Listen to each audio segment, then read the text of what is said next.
Hello, this is Eric Paul with another video podcast, and I will have it on my Facebook page and my YouTube channel, which is Eric Paul Music on YouTube. So I have a ton of videos there, music and some other stuff. So if you ever want to go check that out, it's Eric Paul Music on YouTube. Tonight I'm going to start out talking about a band, Angel Machine. I met Angel Machine in June of 22 at the Kingdom Come Festival in Kokomo. Actually, it was Greentown, I think, Greentown or something like that, Indiana, where it was held. I stayed in Kokomo, where the hotel was like 15 minutes away from the site. So so it's Angel Machine is the band I'm talking about tonight. Angel Machine is a faith-based dark wave synth pop duo, husband and wife, from Indianapolis, Indiana, Wade and April. And they just put out a new single called Goodbye. You can find their websites on Facebook, Bandcamp, and on Instagram, it's Angel Machine Official. And I met them back in June of 22 at the Kingdom Come Festival, like I said, and got to know them pretty good. I had a whole weekend of music, Friday, Saturday, and Sunday.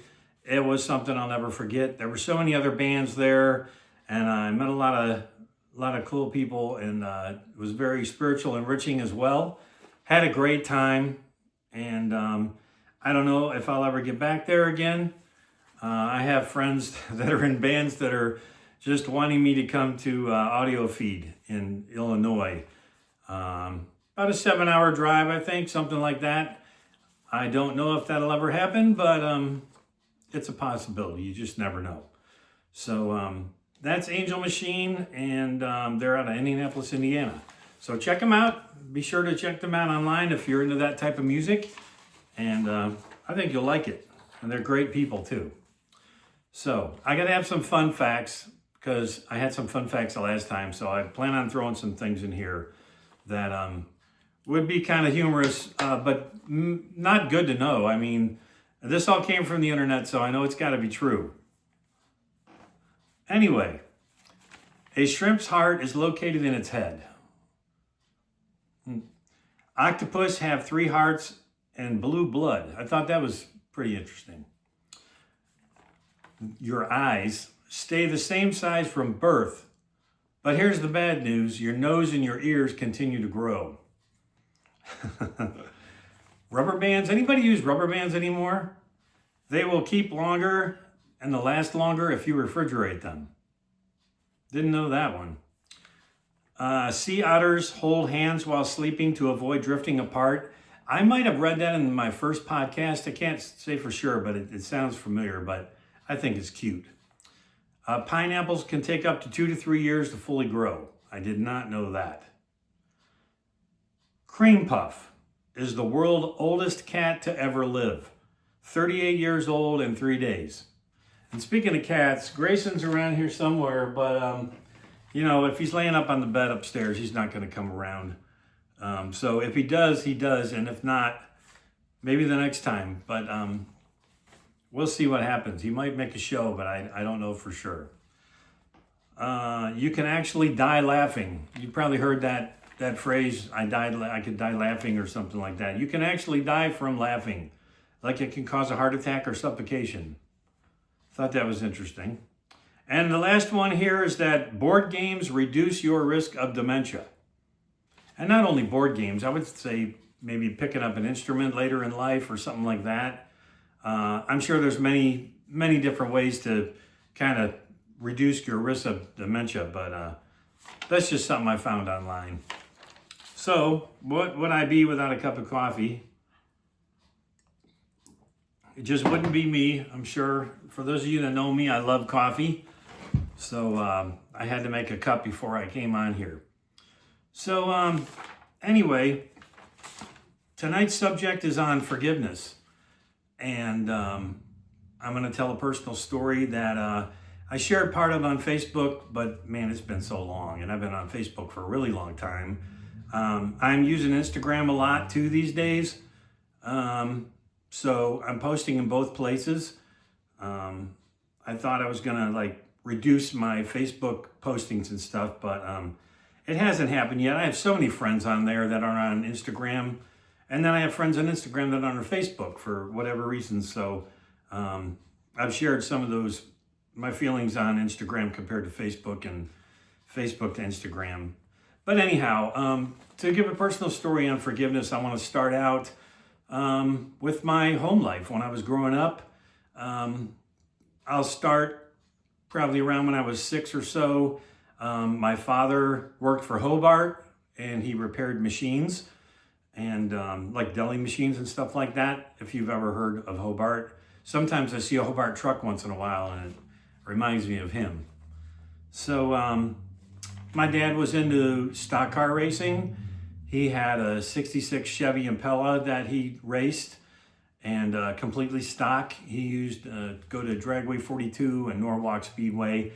And we were there a lot on the weekends, Sundays too, you know, the afternoons and stuff, but we always went to church. I was brought up in church and shoot, I remember sitting on my mom's lap in church eating Fruit Loops out of a plastic bag.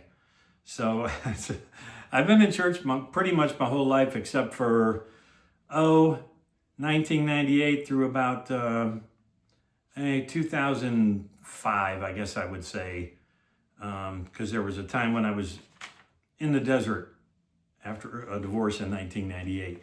But anyway, so my father was really into drag racing, and what happened was he had met a woman, I guess at the racetrack, and fell in love with her, and so he would be gone for sometimes days at a time, and I don't know if he was gone weeks at a time, but he was gone days at a time. And I remember my mother standing at the picture window looking out, crying, and just hoping that he'd show, you know, come home. And so those were really rough times in my life. Being 7, I realized what was going on. My older brother and sister, they're 5 and 6 years older than I am, and they really knew what was going on. But I kind of did at 7 years old, you know. I remember the last time that he was at the house and pulling out of the driveway in 1971. So that was the last time that any of us saw him. So my mom ended up working a job or two. She was cleaning toilets at, I think it was called Durkee Glidden. It's either that or Glidden Durkee in Middleburg Heights. Or it might have been, actually it was Strongsville. She cleaned toilets there and was kind of a cleaning lady there and did some other jobs and things like that just to keep food on the table. We were on food stamps for many years.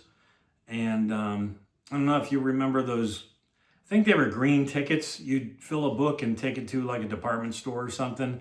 But this is so long ago, it's kind of hard to remember all that for me at my age. But yeah, so, you know, there was a lot of times when we didn't even know where our next meal was going to come from. But like I said, I was brought up in church and my mom never left the church. And, you know, there was a lot of people in their lives through the years that knew what was going on in their lives. And sometimes we would come home and there'd be grocery bags on our porch. And that was a beautiful thing. That was really a beautiful thing. And something else that happened in 1978, I'm going to talk about in another podcast video, is about loss. I'm going to talk about loss. But tonight is about forgiveness. And so, you know, my mom didn't hear from my dad for many years. She loved him so much, but he never contacted her. And I remember one time we went to Kmart in Middleburg Heights. There was a Kmart back then, and I remember driving through the parking lot and we saw his car there, and my brother got ill to his stomach, and I can understand why. I really can. So I don't even know that we went in the store that day. I think we left. But anyhow, somewhere through the years from 1971 to somewhere in the 80s, I'm going to say about 85, 86, somehow my dad contacted my brother and had talked with him, and they were writing back and forth, I guess. And I'm not sure they talked on the phone. It's been so many years since I talked to my brother about that. But he had talked to my dad, and at the time, he had told my brother that he had come back to the Lord, and he ended up getting remarried because my mom got a divorce. And so my dad did get remarried. I have some stepbrothers and stepsisters, some of whom I met and some of whom I have not. But so they kept in touch, somewhere around the late 80s, I guess it was, because I remember going to visit my brother late 80s, and he said that he had some communication with Dad and stuff, and we didn't talk a whole lot about it. But, I spent 7 years with him, so I knew who he was, of course, and some of the good times we had and some of the not so good times. But so my brother never told me how I could get in touch with him. I probably didn't ask at the time. That's what I'm thinking right now. And so I only knew at the time when my brother was talking to him that he had moved to Virginia from Florida. He went down to Florida. He had some kind of a business deal with a friend, and it didn't pan out, which sometimes happens with working a business with a friend. Unfortunately, it does happen. So, all these years went by, and hadn't heard from him. I didn't even try to get a hold of him till somewhere around 2000. It was like late 99 to early 2000s, I guess, maybe beginning of 2000 or something. I decided I was going to try to find him. So I grabbed the phone book at the library, which I don't even know if they have those anymore, probably not. And I was looking up my dad's name, and I found 5 of them listed in the state of Virginia. And so I wrote the names and the numbers down. And when I was on my lunch break at work one day, I started calling. And I shut the door. That's when I had an office with a door at the time. That was nice. It didn't last long because we hired another salesperson. But it was nice while it lasted anyway. So I started to call these numbers. The first 3 didn't answer. The 4th was busy. And the 5th call rang a few times. And then this man answered the phone. And I said, "Hello, is this David, who used to live in Strongsville, many years ago?" And he said, "Well, yes, it is." And I said, "Well, this is your son, Eric." And of course, there was silence on the phone because, we hadn't talked since 71. And here it was like 99, or actually it was 2000. Like I said, I think it was 2000. And so it was a slow start on the conversation. It was a very slow start, but he didn't take long to say, "Would you ever forgive me for leaving you and your brother and sister and your mom?" And I don't know, I can't put my finger on this. I really don't know why I can forgive so easily.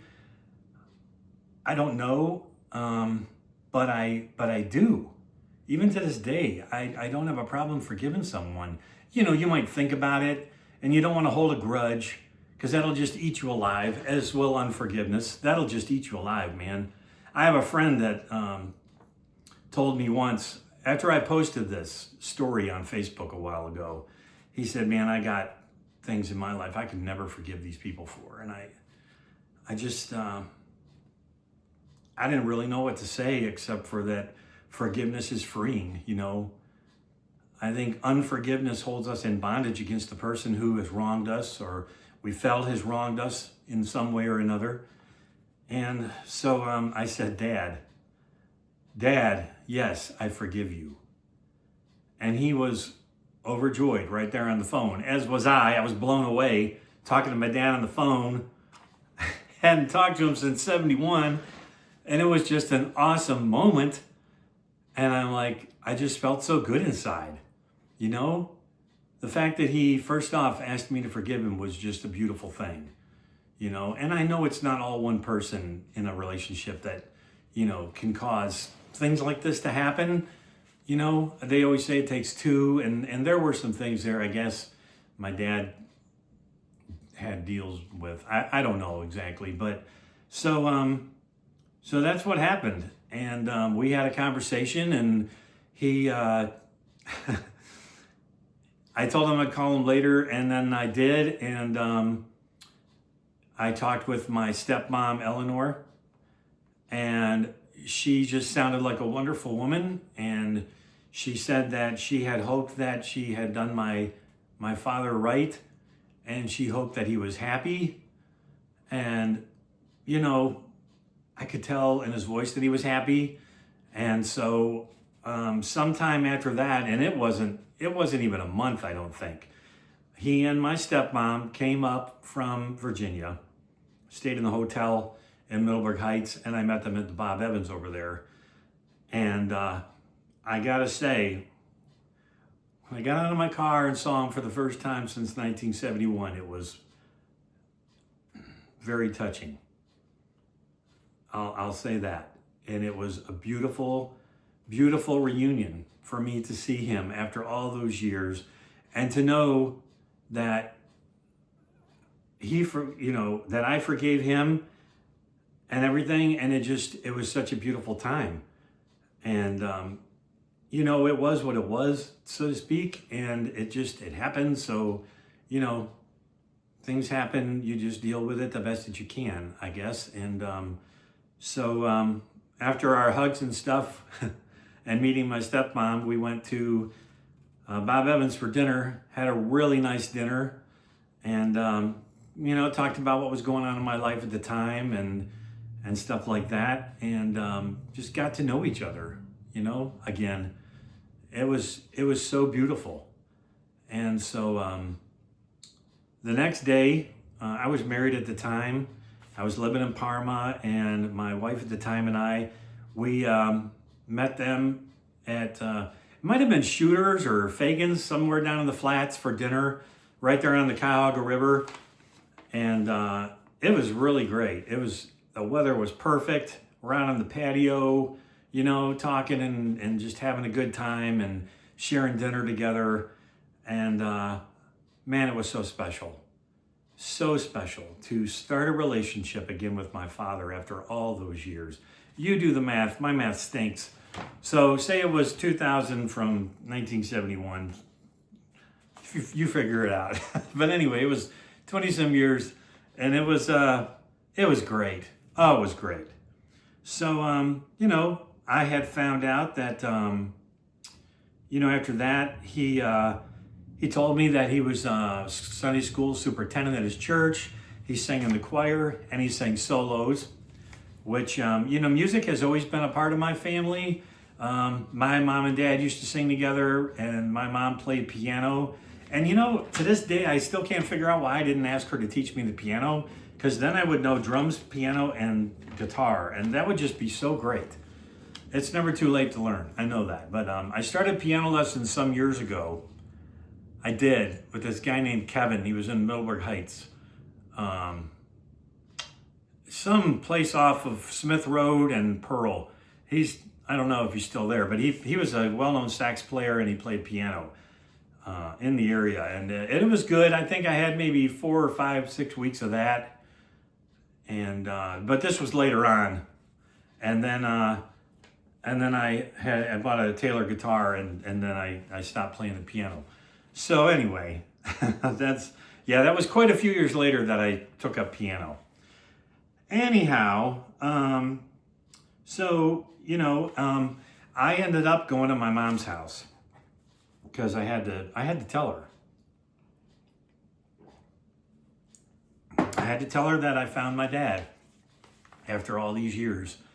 And she was pretty relieved and even happy that I'd found him. And I kind of had to do it for myself. I'm going to leave my older brother and sister out of this, but I kind of had to do it for myself. And being the youngest in the family, I don't know what it was, but I don't know. I didn't have any issues with becoming his son again, if you know what I mean. And him becoming my dad again. And it was awesome. It was awesome, I have to say. So they were here and for that weekend, and then they went back home, and we talked on the phone every Sunday, and we wrote letters to each other. I still have a bunch of his letters in my drawer that he wrote to me. And man, it's just so wonderful to be able to be with him again.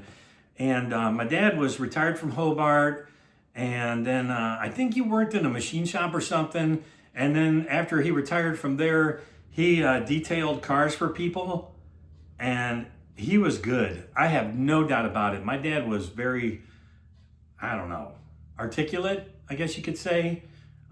His hair was always combed in place, unlike mine. But I think he used Bro Cream back then, so you know what? I haven't tried that yet. But anyway, yeah, he was always looking spiffy.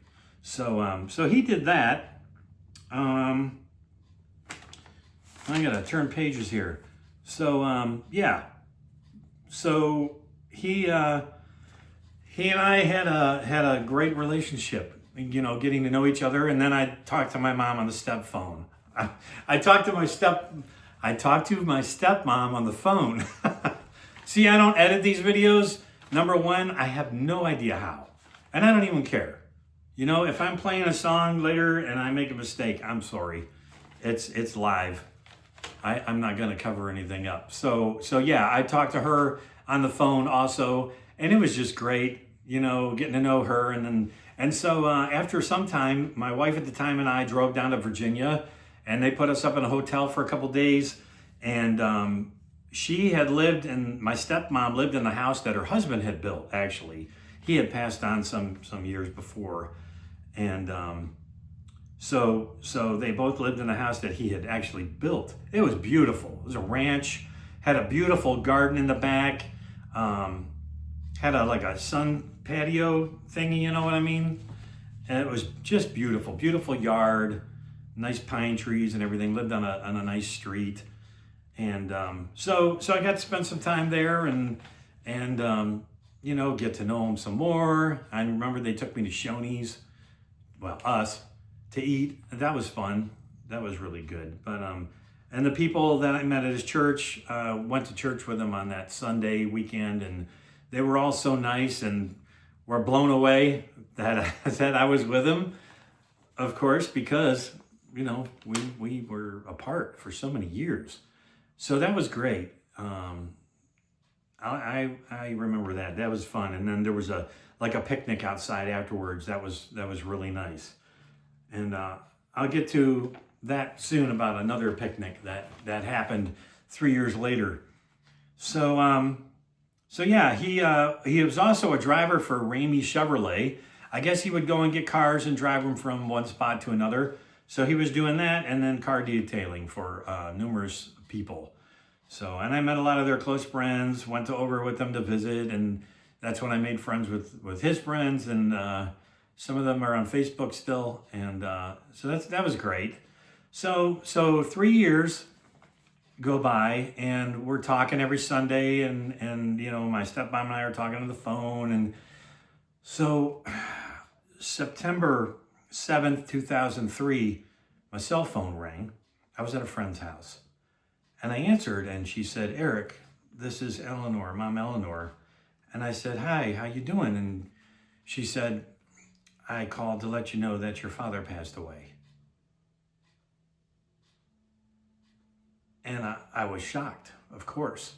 He was 68 years old and was in pretty decent shape, you know, wasn't overweight, and he was in good shape and all, but things happen. But yeah, they were at a church picnic that day, and he was eating at the table, and he kind of fell over on the table, and they called 911 and rushed him to the hospital, and he actually died in the hospital. So that was a real punch in the gut back in September of 2003. So after that, I had gone to my mother's house, and I wanted to tell her, let her know what happened, you know. And I have to tell you this, that my mom forgave my dad a long time ago. She loved him so much, but we're human, you know what I'm saying? But she did forgive him for what he did, for leaving his wife and his 3 kids. She forgave him. And then she was freed from that too. But you never forget, like I said. I don't think you ever really forget. But if you really forgive somebody, it really frees you from that, frees you from them. And if you can't patch things up, at least in yourself, you've been able to forgive them. You know, maybe you don't have the opportunity to talk with somebody who you feel has wronged you. But if you forgive them, if you can find it in yourself, and if you need to ask God to help you, I know that He will. So freeing, it's so freeing. Forgiveness is freeing. So anyways, I went to my mom's and I said, I need to talk to you. And I told her what had happened, that Dad had passed away. She felt horrible, cried. She was sad about it, of course. And then she said to me, is there going to be a funeral? And I said, well, sure, there's going to be a funeral. And she said, are you going? And I said, well, yeah, I'm going to go. And she said, can I go with you?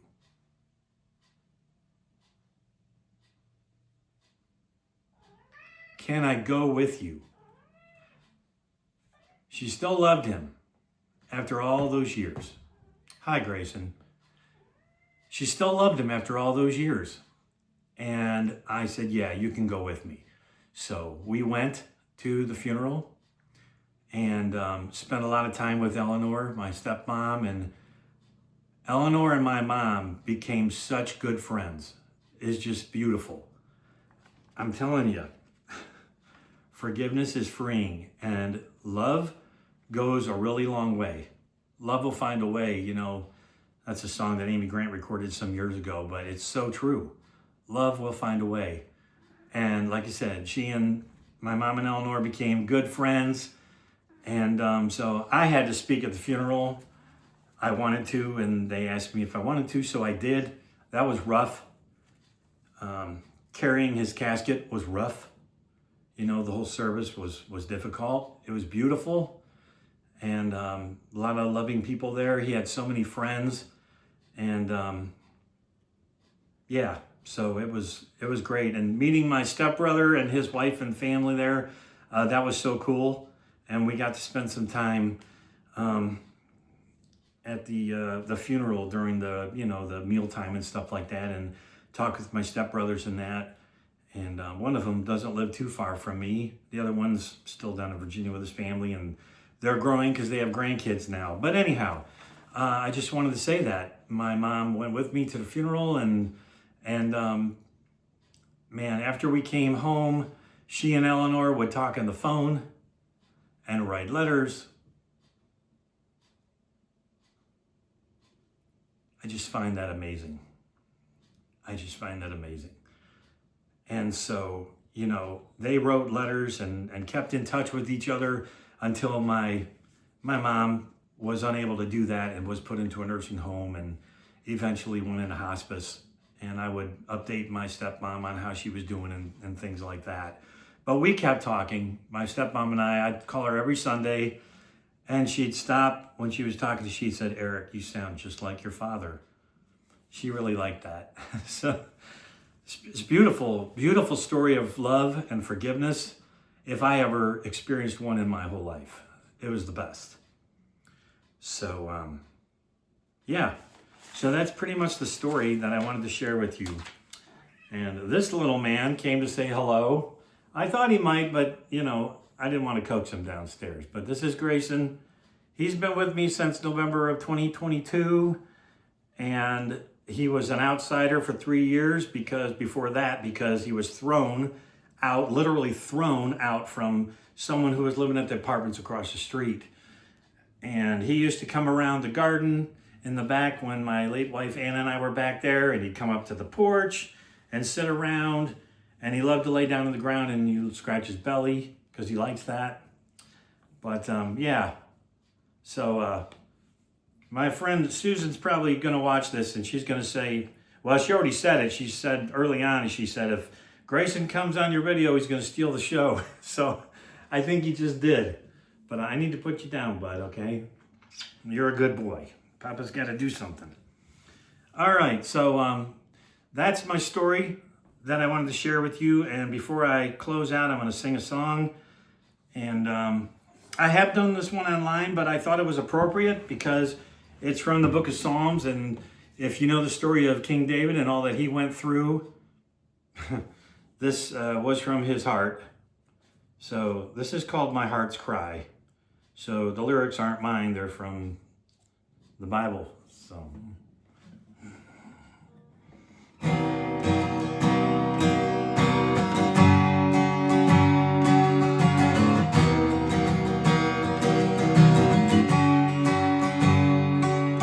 Oh God, you are my God. Early will I seek you. My soul longs for you. My flesh longs for you. In a dry and thirsty land where there's no water, my soul thirsts for you. In a dry and thirsty land where there's no water, my soul thirsts for you.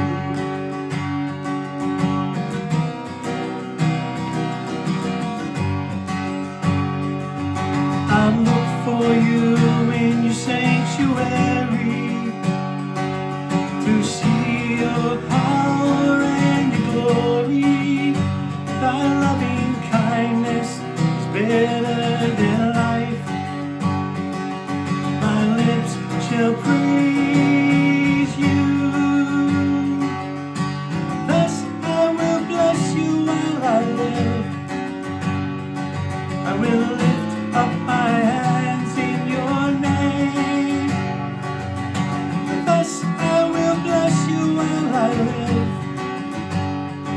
I will lift up my hands in your name. In your name. In your name. In your name.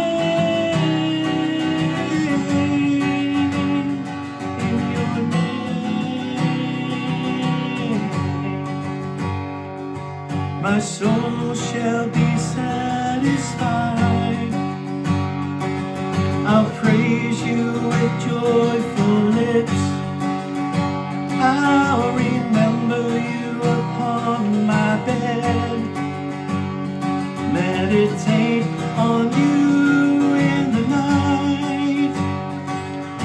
Because you have been my help. In the shadow of your wings I will rejoice. Because you have been my help. In the shadow of your wings I will rejoice. I will rejoice. I will rejoice. I will rejoice. I will rejoice. My soul thirsts for you. I will lift up my hands in your name. In the shadow of your wings I will rejoice. Oh God, you are my God. Oh God, you are my God. Oh God, you are my God. Oh God, you are my God. Well, thank you so much if you stuck it out to the end. Thank you so much for taking the time to listen to my podcast. And I hope and pray that something I said will bless you and bless you this week and moving forward. God bless you.